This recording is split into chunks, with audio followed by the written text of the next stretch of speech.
የድሮ ጴንጤ ነው ታማኝ እንዴት ይባላል?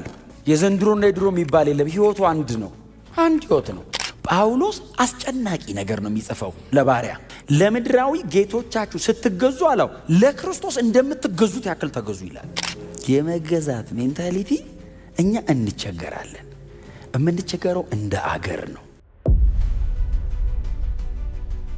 ቸርች ስንመጣ እሱን በሙሉ ጠቅልለን ቁጭ አድርገን ሂዩሚሊቲ፣ ትህትና፣ መገዛት፣ መሰጠት። ጌታ ኢየሱስ ክርስቶስ ዞሮ እንደ ንጉሥ ነው ያዋራት። እነ ጴጥሮስን እንደሚያዋራል አንቺ ሴት አቤት የልጆችን ለውሾች አልሰጥም። እንመለስ ምን አይሉ የለ እንደ ወደ ኋላ ልጅነት ነው። ሲበስሉ እኮ እሞትልሃለሁ ያለው ሰብራው ገባች። ታውቃለህ ኪዳን የባርነት እንትኗ እኮ ነው። ታውቃለህ የመገዛቷ፣ ዝቅታዋ፣ ትህትናዋ ኢየሱስ እንዴት ይለፋት። እዚህ መጽሐፍ ላይ ምንም ነገር ድንገት አልተጻፈም። እያንዳንዷ ነቁጣዋ ሳትቀር ምልክቷ ሳትቀር ተጠብቃ ትፈጸማለች። እንደዚህ አይነት መሰጠት በእውነት እንኳን ለሰው ለእግዚአብሔር ተውት፣ ለሰው ሩቅ ነው እንደዚህ መሰጠት። ለእግዚአብሔር ራሱ እንደዚህ ያለ መሰጠት ቢኖረን ጌታን እንደምታገለግሉ እያሰባችሁ ለክፋታቸው እንደሚገባቸው እየመለሳችሁ አይደለም፣ ለጌታ ቢሆን የምትሆኑትን እያደረጋችሁ።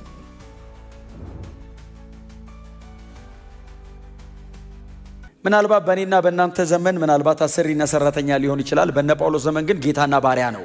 ሎርድ ነበር፣ ደግሞ ሰርቫንት ነበር። ኩሪዮስ እና ዶሎስ ማለት ነው። በእነሱ ዘመን በጣም ቃሉ ትንሽ ሩቅ ነው። አሁን በእኛ ዘመን ለማምጣት በጣም አስጨናቂ ነው። ኩሪዮስ ማለት ሊትራሊ ሎርድ ማለት ነው። ጳውሎስ ደግሞ ባሪያ ብሎ የሚጠቀመው ቃል ደግሞ ሰርቫንት ብቻ ሳይሆን ስሌቭ አይነት ነው እና በዋጋ ተደራድረው የሚቀጥረው ሳይሆን ዋጋ አውጥቶ የሚገዛው ነው እና ጌታው ባሪያው ከአንዳንድ ንብረቶቹ መካከል እንደ አንዱ ነው የሚቆጠረው እና 70 ዓመት 40 ዓመት 50 ዓመት ምናምን የእድሜ ልክ ባሪያው ሊሆን ይችላል። ስለዚህ ርስት አድርጎ ያስመዘግበዋል። በአላቂ ልንገል ሊሞት ይችላል። ባሪያ እንደ መሬት አታስመዘግበውም። ባሮችና ጌቶች መካከል ሊኖር የሚገባው ምክንያቱም ሁለቱም ቸርች መጥተዋል። አሁን የወንጌል ክብደቱ ይሄ ነው። የትኛውም አይነት በእነሱ በነበሩበት በሮማውያኑ አገዛዝ ባሪያና ጌታን እኩል ሊያስቀምጥ የሚችል አሰራርም ትምህርትም ምንም አይነት በእነሱ ዘመን ያለ እምነት የለም። ወንጌል ግን ባሪያውንም ጌታውንም ቸርች አመጣቸው እና ባሪያና ጌታ ወደ ቤታቸው ሲሄዱ ነው እንጂ ቸርች ወንድማማች ናቸው። እና ጳውሎስ በእርግጥ ወንጌል የምንገባበትን ስፍራ የዘላለም ሕይወትን በመስጠት ደረጃ ለሁላችንም ያለ ልዩነት እኩል አድርጎ ቢያቀርብም ግን ምድራዊ ለሆነው ስርዓትና ደግሞ ጳውሎስ በዚህ ቦታ በሚያቀርበው መንገድ ደግሞ ኦርደር ደግሞ መከበር አለበት። ኦርደር አንዱ ወንጌልን መስበኪያ መንገዳችን ይሄ ነው ብሎ ጳውሎስ ያቀርበዋልና በጣም ብዙ የሚናገረው ስለ ባሪያ ነው አይደል? ስለ ጌታ የሚናገረው ወይንም ስለ ጌቶች ብሎ የሚናገረው ምዕራፍ 4 ቁጥር 1 ብቻ ነው። ብዙ የተጻፈው ስለ ባሪያ ነው። ምክንያቱ ምንድን ነው? ጌቶች ቸርች ሲመጡ ከነሱ በላይ ጌታ ስላለ ባሮች ናቸው። ስለዚህ ባርነቱን ጌቶቹም ይጋሩታል ቸርች ሲመጡ። ስለዚህ ብዙ የተጻፈው ስለ ባሪያ ነው። ጌቶቹ ስራ ቦታና ቤታቸው ጌታ ሊሆኑ ይችላሉ። ቸርች ሲመጡ ግን ከባሪያው እኩል የእግዚአብሔር ባሮች ናችሁ። ባሮች ሆይ ብሎ ነው የሚጀምረው። ትንሽ ቃሉ እንትን ነው አይደል? ለእንትን የሚመች አይደለም። ምክንያቱም ቤተ ክርስቲያን ውስጥ ያለው ክላስ የሚሰጥ ነው የሚመስለው። ግን ከላይ ጀምሮ እያነበበ የመጣ ሰው የጳውሎስ ኢንቴንሽን የጳውሎስ ሞቲቭ ሰዎቹን ባሪያና ጌታ ማድረግ ሳይሆን ወንጌል በእናንተ አካሄድ ይሰበካል ነው። ጌታ ኢየሱስ ክርስቶስ በእናንተ ሰሚሽን፣ በእናንተ መገዛት፣ በእናንተ በጣም ኮሚትድ በሆነ አቋማችሁ ወንጌል ለብዙዎች መድረስ ይቻላል። ምናልባት በጌታ ያልሆነ ጌታ ካለው ባሪያው በእንደዚህ አይነት የህይወት አቋምና መገዛት ጌታውን ቸርች ይዞት ሊመጣ ይችላል። ጌቶች በባሪያዎቻቸው በቀጣሪዎቻቸው ቸርች ሊመጡ አይችሉም። በህይወት ካልመጡ በቃል በምንም ሊያሸንፏቸው አይችሉም። እና ወንጌል መስበኪያ መንገዳችን ነው ጳውሎስ ባይዘው። ጳውሎስ አሁን በጣም የሚያስጨንቀው ባሪያው ስነ ስርዓት ይዞ ከጌታው በታች መስራቱ ብቻ አይደለም። እሱ ግዴታ ነው፣ ምንም ጥያቄ የለውም። ጳውሎስ ሞር ኮንሰርኑ ጌታ ኢየሱስ ክርስቶስ በእናንተ መሰጠትና መገዛት ውስጥ ይሰበክልኛል ነው። ቃል በቃል ባሪያው አይደለም፣ ሰክሰሰሩ ነው። ለምሳሌ አሁን ኤልሳ የኤልያስ ሰክሰሰር ነው፣ ተከታዩ ነው አይደል? ባሪያው እኮ አይደለም። ሲጠራውስ ጌታዬ ኤልያስ ሆይ፣ ሲቀመጥስ ኤልያስ እስኪቀመጥ ጠብቆ ነው የሚቀመጠው ኤልሳ። ልክ ኤልያስ ሲቀመጥ ኤልሳ ይጠብቀዋል ኤልያስን። ቁጭ ሲል የኤልሳ ጭንቅላት የኤልያስ ጉልበት ጋር ነው የሚደርሰው፣ ከዚህ በታች ነው የሚቀመጠው።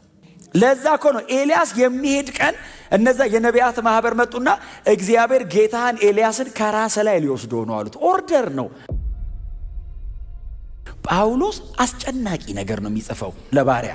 ለምድራዊ ጌቶቻችሁ ስትገዙ አለው ለክርስቶስ እንደምትገዙት ያክል ተገዙ ይላል። እኔ አይደለሁም። የበታችነት ስሜት አይደለም እየተወራ ያለው እዚህ መጽሐፍ ላይ፣ መገዛት ነው እየተወራ ያለው። በፍጹም ትህትናና በንጹህ ልብ መታዘዝ ነው አይደል? እዚህ ቦታ ላይ እየተነሳ ያለው በጳውሎስ ትምህርትም የመገዛት ሜንታሊቲ እኛ እንቸገራለን። የምንቸገረው እንደ አገር ነው። ቸርች ስንመጣ እሱም በሙሉ ጠቅልለን ቁጭ አድርገን ሂዩሚሊቲ፣ ትህትና፣ መገዛት፣ መሰጠት። ክብር ለእግዚአብሔር ይሁን። ባሪያና ጌታ እዚህ ላይኖር ይችላል። እኔ አሁን እንደዚህ እኛ መሃል አሁን የባሪያና የጌታ ልዩነት የለም፣ ምንም ጥርጥር የለውም። ለጌታም ከመገዛት አንጻር ግን አጠገባችን ላሉ አሰሪዎቻችን ብቻ ሳይሆን መንፈሳዊ ዓለም ላይ ለጌታ ከመገዛት አንጻር እኮ ይተናነቀናል። አንዳንድ እኮ የመጽሐፍ ቅዱስ ክፍል ጥቅስ ነው እኛ ጋር አይኖርም። ያቺ ሲሮፊንቃዊት ሴት ኢየሱስ እግር ስር የተንከባለለችው እንኳን በእውነት እንኳን ግሪካዊ ሆነች እንዴ! እኛ ብንሆን ባይዘው ጠቅሱም አይጻፍም። ልጅቷም ተፈወሰች የሚል አይኖርም። እየተንከባለለች እግሩ ስር ስትወድቅ ተሻግሯት ሲሄድ እሷ የምትጠራው ማን ብላ እንደሆነ ታውቃለህ? ኢየሱስ ሆይ አይደለም የምትለው፣ የዳዊት ልጅ ሆይ ማይ ሎርድ ነው ያለችው። በዚህ ጌታዬ፣ ንጉሥ ጌታዬ። እሱስ ጌታ ነዋ፣ መብቱ ነው። ትቷት ሄዳል። ታውቃለህ? ጌታዬ እኮ ነው ያለችው። አንተ ሰው ብትለው አቤት ሊላት እኮ ይችላል። ጌታዬ ስትለው ንጉሥ ነው። ፕሮቶኮሉ የኪንግ የፈለገውን ብቻ ነው የሚያደርገው። እሷስ ባሪያ ስለሆነች ጌቷ እንዲራራላት ማድረግ ያለባትን ቱ ማክሲመም ነው እና መሬት ላይ እየተንከባለች አቧራ ባቧራ የሆነች ጌታዬ እባክህ እባክህ ስትለው ጥሏት ሲሄድ አይ ጴጥሮስም ገባው። ፕሮቶኮሉ ሲገባው እየተከተለች እንዳታስቸግረን መልሳት አለ። እኔ በጴጥሮስ አልፈርድም፣ መንፈስ ቅዱስ ስላልተሞላ ነው ሰው የማይታገሰው። እየበጠበጠችን ነው መልሳት ሲለው ጌታ ኢየሱስ ክርስቶስ ዞሮ እንደ ንጉሥ ነው ያዋራት። እነ ጴጥሮስን እንደሚያዋራል አንቺ ሴት አቤት ስትል የልጆችን ለውሾች አልሰጥም ሲላት እሷስ እንትኑ አይሰበርም። ታውቃለህ? የህይወት ስርዓቷን አትሰብረውም። በዚህ የልጆችን ለውሾች አልሰጥም ሲላት ትክክል ነህ። እስቲል ባሪያ ናት፣ እስቲል ጌታዋ ነው። ልክ ነህ። የልጅማ ለውሻ አይሰጥም። ያው ልጆች ሲበሉ ስለሚያንጠባጥቡ ቡችሎቹ በልጆቹ እግር ስር ገብተው ፍርፋሪውን ይበሉታል አለችው። አዲስ ነገር አልነገረችውም። ራሱ የተናገረውን በሌላ መንገድ ነው ያስረዳችው። ምንም አዲስ ነገር አላወራችም። እውነትህን ነው አለችው። አንተ እንዴት አድርገን እናስረዳለን? ረቡኒ ነህ፣ አስተማሪ ብቻ አይደለም፣ አንተ ምንጭ ነህ። ካንተ አፍ ተወጣ የህይወት ስርዓት ሆኖ ይቀጥላል። ድንገት ኢየሱስ ከአፉ የሆነ ነገር ካወራ ፍጥረት በዛ ነው የሚተዳደረው።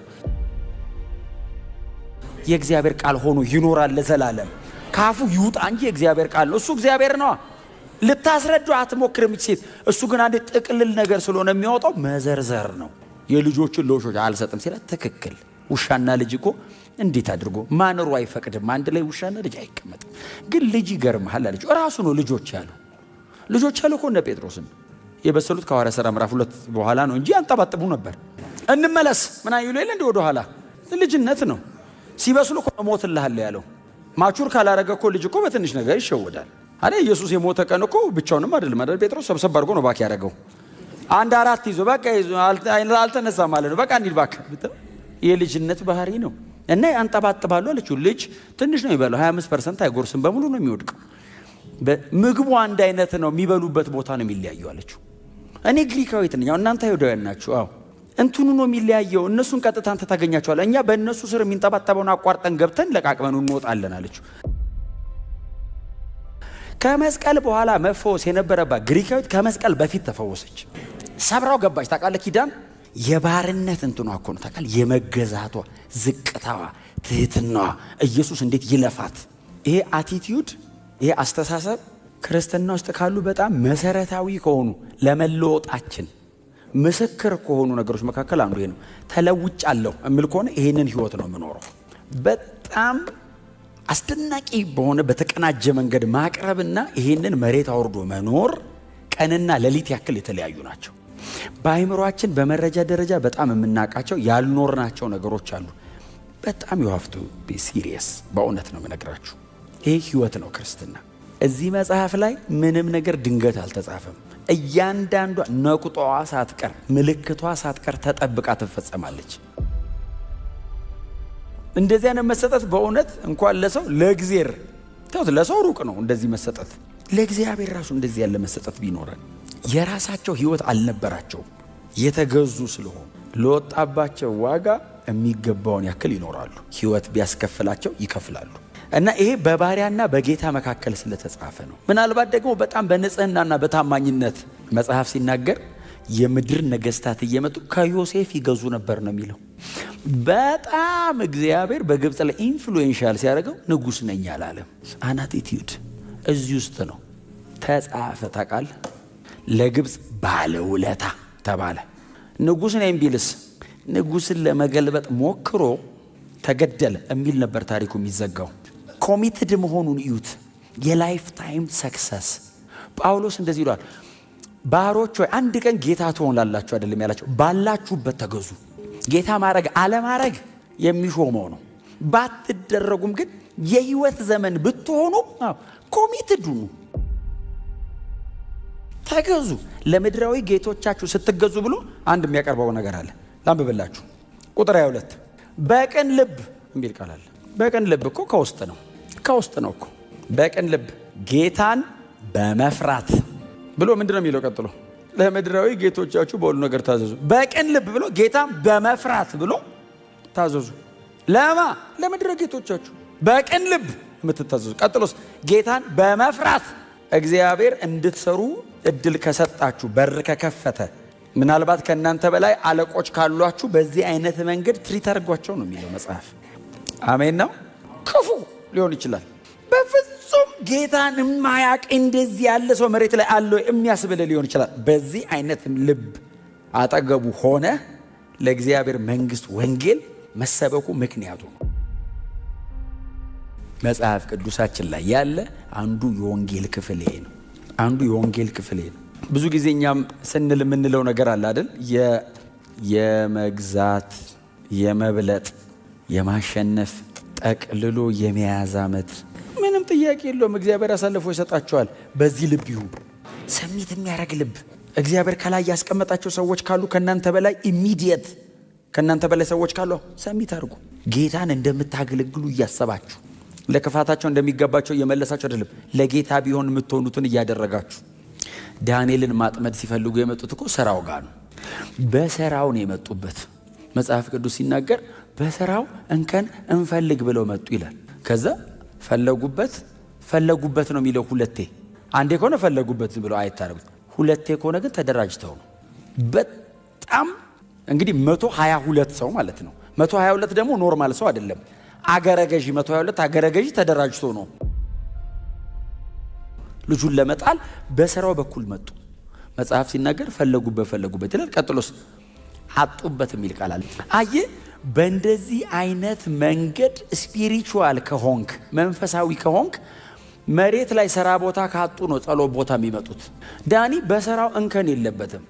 በስራው እንከን አናገኝበትም አሉ እና በአምላኩ ሕግ እንምጣበት ብለው ይጸልያል አሉ። በጸሎት ምክንያት የተከሰሰው በስራው እንከን ስለሌለበት ነው። ሰምታችሁኛል? እንዳናቀዳድመው መሬት ላይ ሲያጡ ነው መንፈሳዊ ዓለም ላይ የሚፈልጉ። መሬት ላይ ከተገናኛችሁ መንፈሳዊ ዓለም ድረስ አይደክሙም፣ አይመጡም።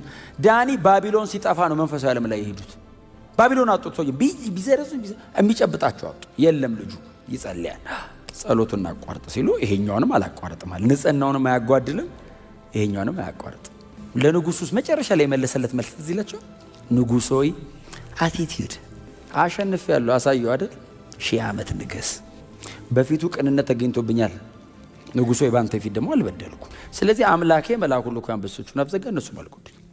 ንጉሱ እንዲወጣ አዘዘ ብሎ ሾሞ ነው የሚለው። ባይዘው አንዱ ወንጌል መስበኪያችን በምንሰራበት ቦታ ላይ ያለው ታማኝነት፣ የህይወት ንጽህና።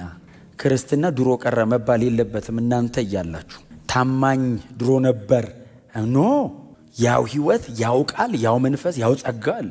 የድሮ ጴንጤ ነው ታማኝ እንዴት ይባላል? የዘንድሮና የድሮ የሚባል የለም። ህይወቱ አንድ ነው። አንድ ህይወት ነው። ይሄንን ህይወት ለመኖር ራሳችንን እንስጥ።